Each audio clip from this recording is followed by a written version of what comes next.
Hello అండి, నమస్తే. నేను లలిత. నేను ఈరోజు పప్పుచారు చేస్తున్నానండి. దానికోసం ఒక పావుసెర్ క్లాత్ తీసుకొని దానికి ముప్పావు దాకా పప్పు తీసుకున్నానండి. ఇది కరెక్ట్గా నలుగురికి సరిపోతుంది. దాన్ని శుభ్రంగా కడిగి ఏ కొలతతో పప్పు తీసుకున్నామో దాంతోనే 2 గ్లాసుల నీళ్ళు పోసుకోవాలండి. ఆ పప్పులో కొంచెం పసుపు, కారం కూడా వేసి స్టవ్ వెలిగించి 3 విజిల్స్ వచ్చేదాకా పప్పు స్టవ్ పై పెట్టాలండి. ఈలోగా మనం చింతపండు నానేసుకుందామండి. పెద్ద నిమ్మకాయ అంత చింతపండు తీసుకొని దాన్ని శుభ్రంగా కడిగి నీళ్ళు పోసి పక్కన పెట్టుకోవాలండి.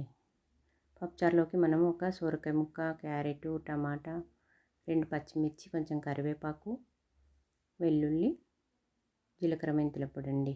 సాంబార్ పొడికి బదులుగా మేము ఇది జీలకర్ర మెంతుల పొడి వేసుకుంటాం పప్పుచారులో. ఇప్పుడు పప్పుచారులోకి సొరకాయ ముక్కలు, టమాటా, క్యారెట్ అన్నీ కట్ చేసి ఒక బౌల్లో వేసుకోవాలండి.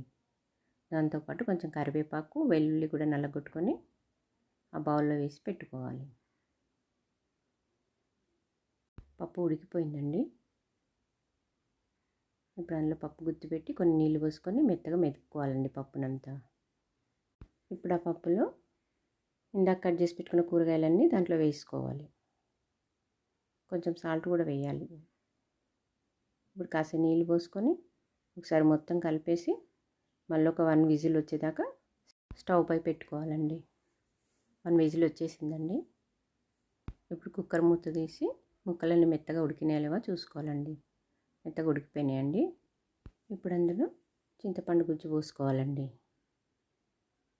ఇప్పుడు కొంచెం సాల్ట్ కూడా వేసుకొని పప్పుచారులో కొన్ని నీళ్ళు కూడా పోసుకొని చక్కెర కానీ కొంచెం బెల్లం కానీ వేసుకొని జీలకర్ర మెంతుల పొడి వేసుకోవాలండి.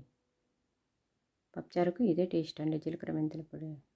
కొంచెం కరివేపాకు కూడా వేసి ఒకసారి కలిపి స్టవ్ పై పెట్టి 10 నిమిషాలు మరిగించాలండి. పప్పుచారుకు 10 నిమిషాలు సరిపోద్దండి, ఎక్కువసేపు మరిగించొద్దు.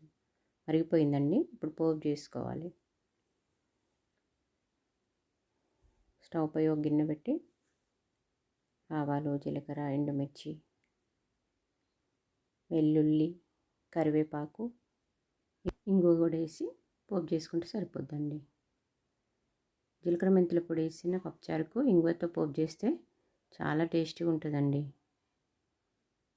మీరు ట్రై చేయండి. ఎంతో రుచికరమైన పప్పుచారు రెడీ అండి. నమస్తే అండి. Thank you.